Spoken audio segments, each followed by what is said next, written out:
నిజామాబాద్ జిల్లా కోటగిరి అందు తహసీల్దార్కి ఒక మెమరాండం ఇవ్వడం జరిగింది.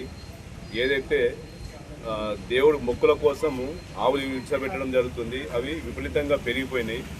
దానివల్ల ఎంతోమందికి ప్రాబ్లం జరుగుతుంది. అది రోడ్ల మీద పడుకోవడం వల్ల ట్రాఫిక్ జామ్ అవుతుంది. అలాగే కోటగిరిలో ఇప్పటి వరకు ఒక 2-3 చనిపోవడం జరిగింది దానివల్ల. అందుకోసమే దాన్ని కంట్రోల్ చేయాలంటే దానికి ఒక గోశాల కావాలా. ఆ గోశాల కోసము ప్లేస్ అలర్ట్ చేయమని చెప్పి ఎంఆర్ఓ సార్కు ఒక మెమరాండం ఇవ్వడం జరిగింది.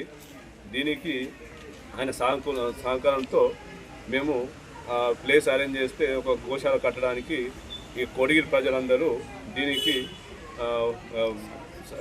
సార్ అని మేము కోరుతున్నాము. దీనికి గ్రామ పంచాయతీ నుండి మేము తీర్మానం చేసి ఎంఆర్ఓకి ఇవ్వడం జరిగింది. దీనికి కోటగిరి ప్రజలు, వార్డు మెంబర్లు, ఉప సర్పంచ్ మేమందరం కలిసి దీన్ని ఇవ్వడం జరిగింది.